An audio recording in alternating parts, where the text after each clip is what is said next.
Selon une enquête toute récente d'Afrobaromètre, 6 Camerounais sur 10 avouent être en insécurité dans leur pays.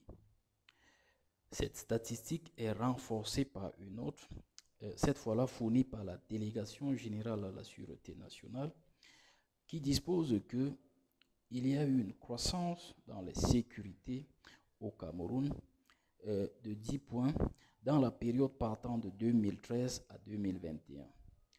Les formes d'insécurité, de criminalité gravitent principalement autour de l'accaparement des biens d'autrui, notamment le cambriolage, le vol à main armée, le vol des véhicules, le braquage dans les taxis et ainsi de suite.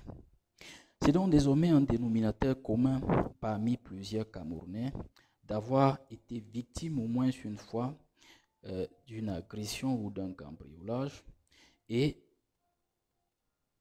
autre chose, autre aspect plutôt triste, c'est que l'insécurité et la criminalité sont pratiquement devenues une source d'emploi, une triste source d'emploi qui recrute jour après jour, et ces recrutés sont curieusement ingénieux à inventer diverses et nouvelles formes de criminalité et d'insécurité. Cette analyse se propose dans un premier temps de dégager les causes de l'insécurité rampante au Cameroun et par la suite de ses conséquences. Et notre premier point gravite autour de la concentration démographique non maîtrisée au Cameroun. Elle se caractérise par l'assèchement démographique dans les zones rurales pour une agglomération importante dans les principales villes, c'est-à-dire Yaoundé, Douala et dans une certaine mesure Bafoussa. Ceci est la conséquence directe d'une politique de développement qui concentre l'ensemble des ressources de l'État entre ces différentes grandes métropoles. Résultat des courses, tout le monde se déporte vers ces grandes métropoles. Par conséquent, les efforts menés par les autorités de commandement de ces différentes villes pour combattre le phénomène d'insécurité sont étouffés par cette urbanisation sauvage. Donc il s'agit d'un problème systémique qui nécessite des solutions tout aussi systémiques. Voyez-vous, Yaoundé et Douala, pour certains économistes, s'accaparent de 80 à 90% de la masse monétaire camerounaise.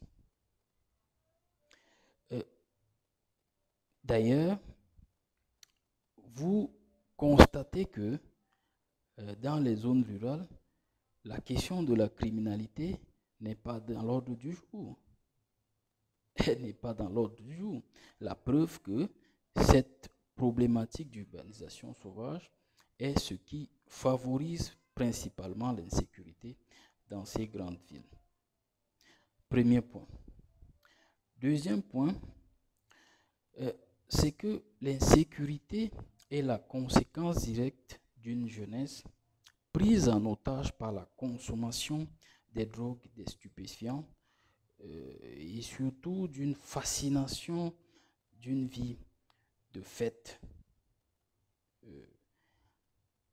Voyez-vous, à ce propos, les statistiques nationales sont inquiétantes et aussi éloquentes.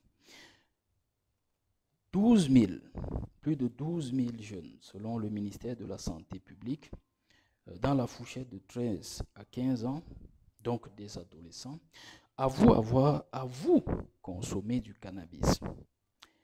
Par ailleurs, 90% des jeunes élèves camerounais avouent avoir consommé de l'alcool et 56% parmi eux avouent avoir été une fois en état d'ivresse, au moins une fois. les différentes drogues sont d'une part, les drogues licites, l'alcool, liqueur, bière, vin, et puis les drogues interdites, comme le cannabis, le chanvre indien, la cocaïne. Et selon l'Institut national de la santé publique du Québec, il existe un rapport étroit entre la consommation des drogues et des stupéfiants et la criminalité. Cet institut dispose que les jeunes qui se livrent à la consommation de drogues et de stupéfiants sont à fort potentiel de criminalité. Pour la plupart, ils sont criminogènes. Parce que voyez-vous, une vie de débauche, une vie orientée vers la consommation des drogues et des stupéfiants est financièrement contraignante. Sauf que la classe d'âge que nous avons évoquée tout à l'heure est caractérisée par le manque de ressources et le sous-emploi.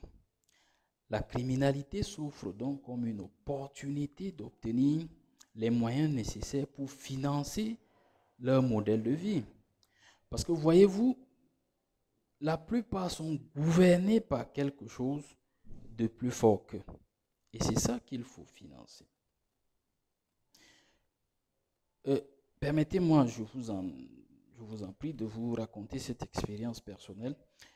Il n'y a pas très longtemps, j'ai accompagné un jeune homme dans un processus de désintoxication de la drogue.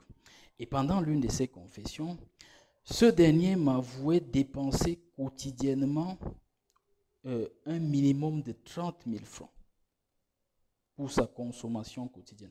Vous vous rendez compte que même un haut commis de l'État ne peut pas sereinement s'assujettir à une pareille contrainte financière.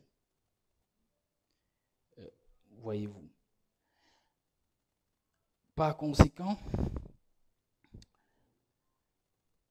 un État, une nation qui tolère et qui est perméable à la consommation de la drogue, qui est laxiste sur cette question, va constater que le taux de criminalité et d'insécurité va connaître une croissance. L'un des avantages d'avoir une politique hostile à la consommation des drogues est que l'insécurité et la criminalité sont maîtrisées. Ça, c'est le deuxième point.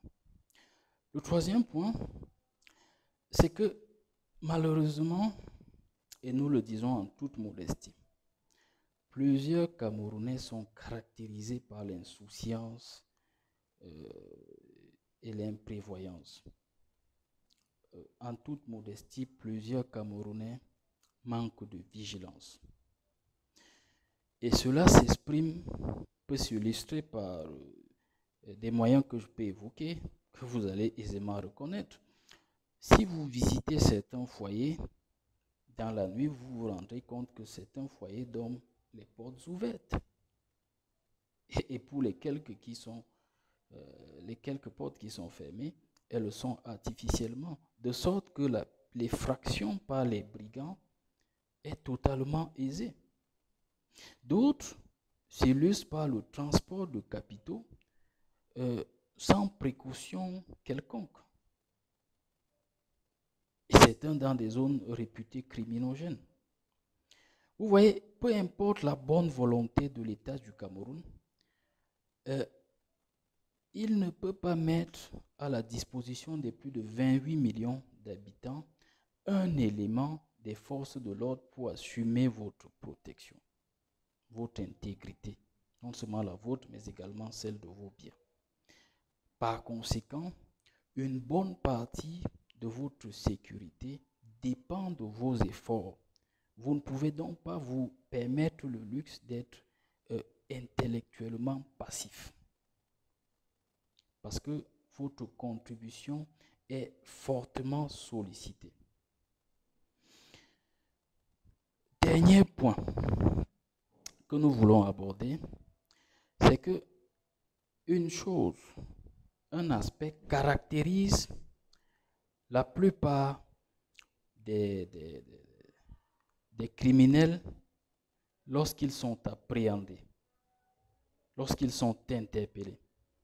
C'est que pour la plupart, ce sont des repris de justice. Qu'est-ce que cela communique? Simplement qu'il y a une porosité dans le système censé mettre hors d'état de nuire les différents criminels dangereux pour la société, mais également que les différents centres pénitentiaires, les institutions de réclusion ne préparent manifestement pas leurs pensionnaires à une réinsertion sociale appropriée pour pouvoir permettre à ceux-ci de s'auto-assumer une fois libérés des différents centres pénitentiaires. C'est donc un problème de fébrilité de politique de sécurité publique. Lorsque vous constatez ce qui se passe dans les différents postes de contrôle des forces de l'ordre et aussi par d'autres autorités, parce que même le ministère des Transports au Cameroun assume la vocation de contrôle des automobilistes, vous constatez qu'une initiative plutôt salutaire qui aurait permis d'appréhender et de neutraliser plusieurs potentiels criminels est invertie et pervertie au fond d'imposer une taxe, de circonstance d'ailleurs, aux automobilistes. Un impôt curieux. Et si vous faites une analyse, vous faites des recherches sur les moyens mis à la disposition des forces de l'ordre pour assumer la sécurité des Camerounais, vous constaterez que ces moyens existent. Ils sont simplement caractérisés par le sous-développement. Ils sont sous-utilisés, malheureusement. Résultat des courses, l'insécurité est croissante et rampante dans l'État du Cameroun. Nous vous disons infiniment merci de nous avoir suivis. Nous vous invitons à vous abonner à cette page pour bénéficier de davantage d'analyses objectives et pertinentes sur l'actualité internationale. Une fois de plus, merci et à la prochaine.